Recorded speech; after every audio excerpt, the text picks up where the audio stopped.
Today in media conference with Lal Goel, which is brought to you by V4 News, Global TV, Malnadu TV, News Gaon Se, Samvad Sarokar News, Organ Donation India Foundation and Gyan. Our endeavor is to bring about the impact of COVID-19. And today, our subject is COVID-19 impact on environment. The environment and the economy are really both two sides of the same coin. If we cannot sustain the environment, we cannot sustain ourselves. Environment is the surroundings or conditions in which a person, animal, or plant lives or operates. Environment is a place where different things are, such as a swampy or hot environment. It can be living, biotic, or non-living abiotic things. It includes physical, chemical, and other natural forces. Living things live in their environment.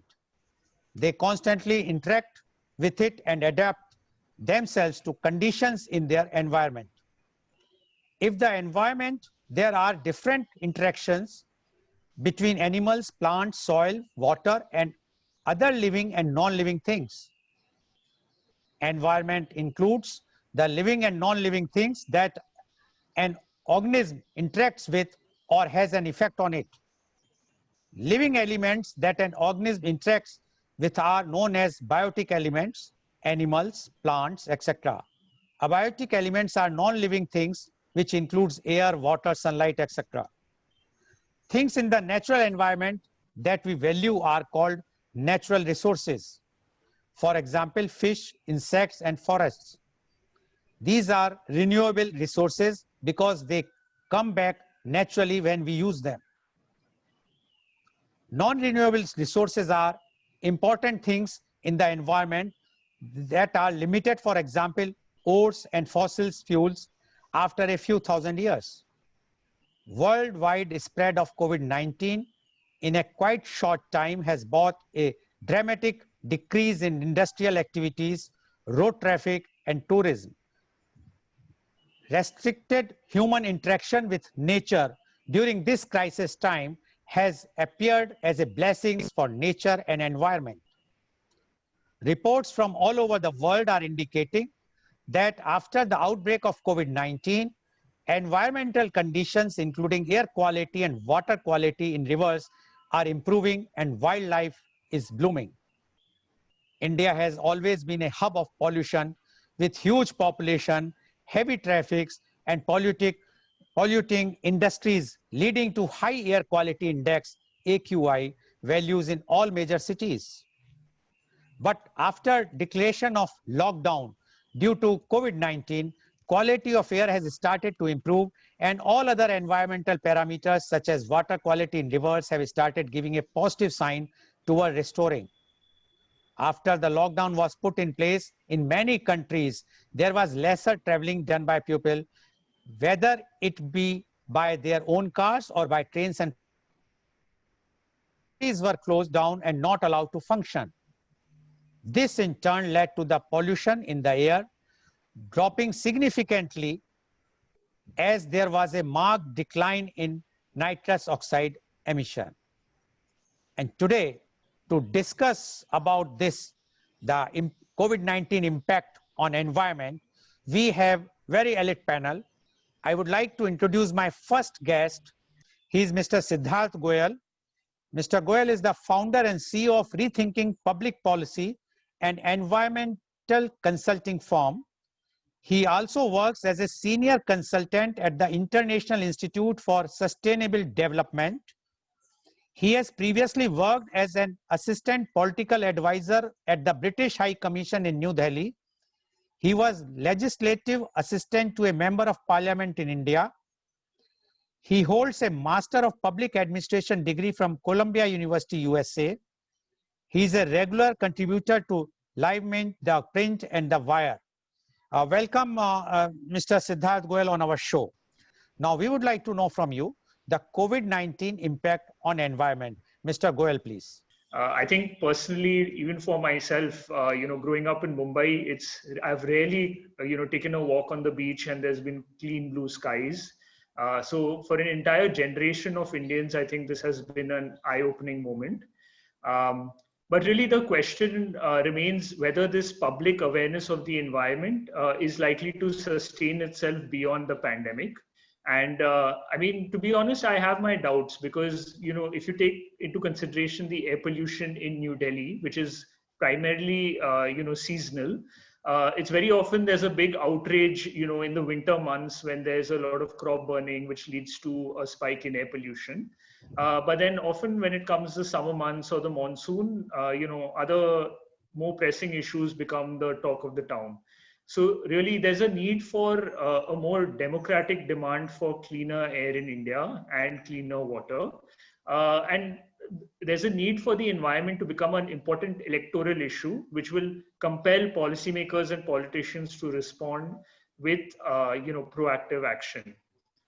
And I think, some of the statistics that Dr. Joy mentioned, which is a drop of 25% in CO2 emissions and as well as air pollution in many Chinese cities.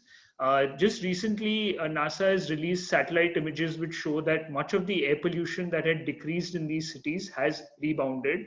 And a lot of the CO2 emissions are also back to the earlier levels, pre-pandemic levels. It's important to recognize that, yes, this did cause a temporary drop, but, there's a strong chance of it rebounding once normal human activity resumes. And really that brings me to my second point, which is the important role of governments in designing economic stimulus packages as well as packages that respond to COVID-19 that take into account environmental concerns. So one of the areas that the International Institute for Sustainable Development is looking at is really tracking some of the pledges that G20 governments have made during the COVID-19 crisis. And what we found is that during this COVID-19 crisis, G20 governments have pledged 169 billion US dollars to fossil fuels and only 138 billion US dollars to clean energy. So despite the fact that there's been increased awareness of the environment, most countries are still investing heavily in fossil fuels during this period. And the risk is that in the coming years, in the rush to stimulate the economy, there might be a lot of fossil fuels might be promoted, which would actually reverse a lot of the gains during the COVID-19 crisis. So a similar trend was seen after the 2008 financial recession, where there was a fall in global CO2 emissions during that year. But then in the following year, because there was a significant stimulus package given, CO2 emissions rebounded at a much higher level. So it's very important for countries around the world to take into account environmental considerations. Just coming to India, for example, the large stimulus package that was announced, it was to a certain extent sector agnostic. So it didn't focus on specifically providing, it did focus on like SMEs, but it didn't focus on specific sectors like, for example, the energy or transport sector. There was one element in the package which included a 90,000 crore stimulus for electricity utility companies or DISCOMs to help them, because they have accumulated a high amount of debt. So some of the research that we've conducted has shown that this package is likely to benefit thermal power producers disproportionately, because these are the producers that have the highest debt with electricity DISCOMs. So a large amount of this package could be used to actually bail out these thermal power producers. When multiple analysis has shown that new renewable energy sources are more cost competitive than thermal power plants. So, there needs to be a conversation about potentially retiring some of these inefficient thermal power plants. And I guess that comes to my third point, which is the fact that there needs to be a change in mindset where we can't consider the environment and the economy separately. They are not, there's not a trade-off between environmental protection and economic development. both of these factors are completely interlinked with each other. So it's very important for the environment to take a major role in economic development planning moving forward in India. Okay. Thank you, Mr. Goel, for giving your views. And according to Mr. Siddharth Goel, there whatsoever gains were there for the environment due to the COVID-19 lockdown, it is we are losing those gains. And he has given the example of China that initially, yes, that 25% less emission of CO2 and other polluting gases were there. But now the recent pictures of NASA shows that it is again coming to the same level which it was pre-COVID. And he says, until unless the policymakers, the politicians will not think seriously, it is not possible to sustain whatsoever the benefits the environment has got because of the COVID-19. As according to him, the economy and the environment are interlinked. We should not do it separately.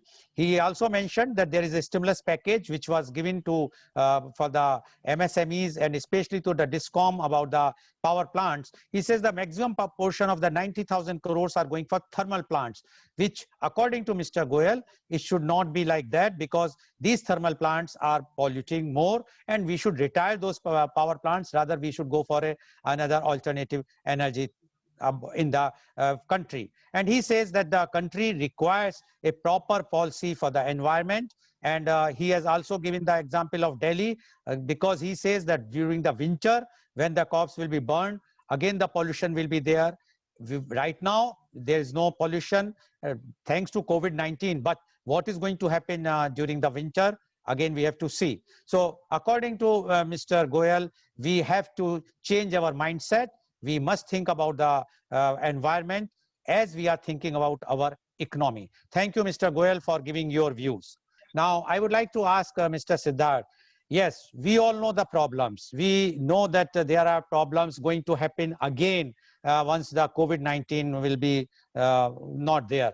But how can India play the role of a global leader on environmental protection and climate change? Mr. Siddharth Goel, please. Thank you. That's a great question. I think,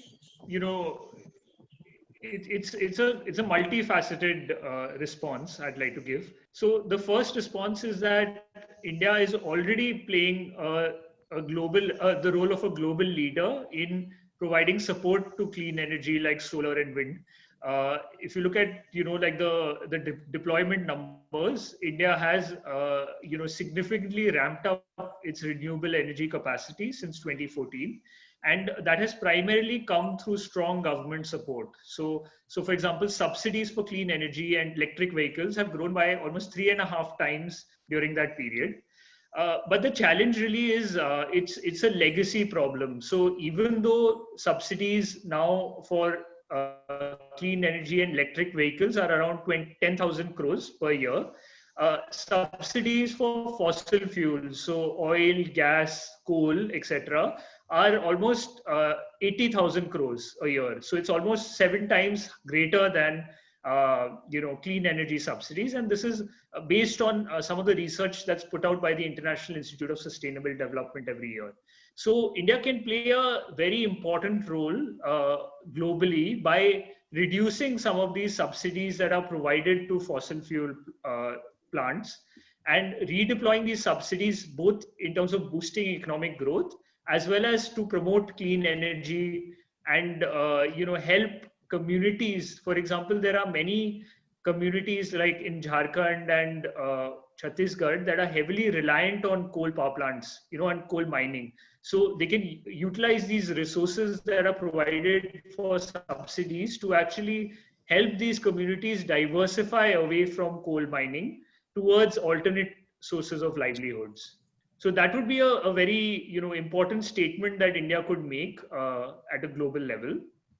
And I guess, India, as I mentioned, it is playing a very constructive role in international forum. Like it played a pioneering role in the creation of an international solar alliance, which aims to support the financing of solar plants in developing countries around the world. India, I mean, if you look at some of the numbers that are put out by the Climate Action Tracker, India is one of the countries that is well on track to meeting its commitments at the Paris Climate Change Summit. And many developed countries also are quite behind, and they are quite behind on their commitments. So India is well on track. What it can do is it can look to ramp up some of its commitments in the coming years, because as we've seen, the cost of new renewable energy generation is already falling lower than that of new coal power plants, and that's not even taking into account the health and air pollution problems and costs that coal power plants entail. So just given the fact that the renewable energy is already cheaper in India, it's a good opportunity to ramp up some of the commitments that India has made in the Paris Climate Summit. Okay, thank you, Mr. Goel. And what Mr. Goel says that yes, India is playing a very important role as a global leader on environmental protection and climate change. And he has given the examples. He says how the India is playing even in the role in the Paris Pact and other global environmental pacts, where the proactive role has been played by the Indian government. But he says that although the government has put 10,000 crores for the subsidies for the alternative energies or for the savings of the polluted energy, but he says the other 70 or 80,000 crores are going for those which are polluting the environment, like thermal and other plants. So he says the government should do what government should do, that they should reduce the subsidy for the polluting industries and give it to those who are doing this cleaning more the environment. And he says from 2014 the government has taken a very, very bold step in this particular field. And he says because of the legacy we have to suffer, but definitely India is already playing, but India can ramp up its more sources and see to it that they will fulfill all the commitments which they have made. And according to Mr. Goel, many developed countries are not fulfilling their commitment what they have made on international forum, but India is far ahead of them. So he says that India is definitely playing a global leader as far as the environmental and climate changes are concerned. Thank you, Mr. Goel, for giving your views very positively, and I'm sure that we Indians are proud of it, that our government is doing so much work for the climate, saving the environment. Mr. Goel, you have mentioned about the economy and environment. Now, I would like to know, COVID has given us a taste of clean air in cities. We agree. But obviously, we can't stay in lockdown forever. So what are some ways in which we can have economic development and clean air at the same time? Mr. Goel, please.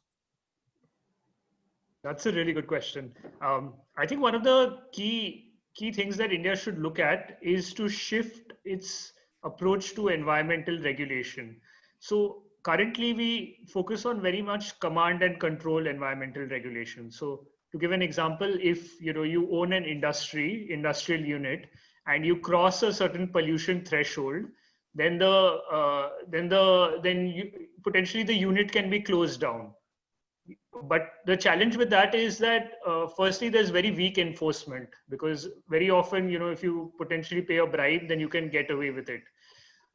So India needs to move away from this model to a more market-based approach towards environmental regulation. So what do I mean by that? Is that suppose you take an industrial cluster, let's say in Kerala, there are 200 units there. So let's say each industrial unit is then given allowances that you're allowed to emit only a certain amount of pollution in the year. And industrial units that emit beyond that amount, they can trade those allowances with other industrial units that potentially emit less than the limit. So that creates an incentive for most industrial units to install better technology to reduce their emissions. And also it's more feasible and more enforceable by a government official. So, I mean, there have been obviously a number of, cases like, high profile cases like the Sterlite plant, which was shut down. While obviously there were, significant environmental concerns, it's important to take into account economic and energy security concerns as well, when taking decisions. So I feel like if India implements this market-based approach to environmental regulation, you can have both economic growth as well as incentives to protect the environment. And just to give you an example, Gujarat has been piloting an emission trading scheme in Surat, which is exactly what I basically spoke about, which is that amongst like diamond as well as other rock cutting industrial clusters, they've implemented a scheme where there's an overall limit on how much pollution that industrial cluster can emit, and then each industry is allocated allowances of based on that limit, and each year the overall limit is reduced, and industries can trade between themselves these permissions. So in the same way, in terms of tackling climate change, something that's being discussed globally is a price on carbon. So essentially what that means is that every unit of carbon dioxide that's emitted, each industrial unit has to pay a certain price, so a carbon price, and that's an incentive for them to reduce their carbon emissions by installing cleaner technology. And at the same time, the revenues that are generated can be redeployed towards financing renewables or improving the quality of policies in tackling some of these challenges. Okay, thank you, Mr. Goel. And what he says, the solution is like that we must come out for the market-based for the environment clearances, and it is that you can have a cluster of industries. He has given an example that if suppose there is a cluster of industry in a state like Kerala, and 200 industries are there, government can fix up the upper limit of that industrial area, total industrial area, and if one industry is emitting some more, they can buy from those industries which are less polluted. Ultimately, the less polluted industries are getting incentive because they are being paid, and the more polluted industries will definitely try to put more equipments, more new technology, so that they need not to pay. So that he says that it is something which is tried even in Gujarat, where the diamond and other clusters have been made, and they are doing successfully. And he says that internationally there is a charge for there should be a charge for this about the carbon emittance, and if that charge one has to pay if you are emitting any number of carbon, amount of carbon, and that charge can be used internationally for the benefit of the environment. Thank you, Mr. Goel, for giving this view, because whenever we talk, we always feel that if we are going for environment, the economy will go down. But yes, there are solutions we have, and that's why our program is we should find solutions and give positive suggestions to the government, not only the problems. So you have seen today, because of the paucity of the time, I will not be able to take further questions or the suggestions, but I'm sure that whatsoever has been told today by our experts is very, very clear. Yes, COVID-19 has impacted positively for the environment, but now the responsibility is all of us, not only the government, not only the policymaker, but even the civil society, that we should not spoil this environment. We should not pollute our environment by doing those acts which are not desirable, because after all, we have the responsibility for the young generation, the new generation. Thank you for giving your views. I'm sure the viewers have benefited by the expert views given by you. I will only say in the last, I don't want to protect the environment. I want to create a world where the environment doesn't need protection. So now today's program, which has been live telecasted by V4 News, Global TV, Malnadu TV, News Gaon Se, Samvad Sarokar News, as well as it was shown live on Facebook and YouTube.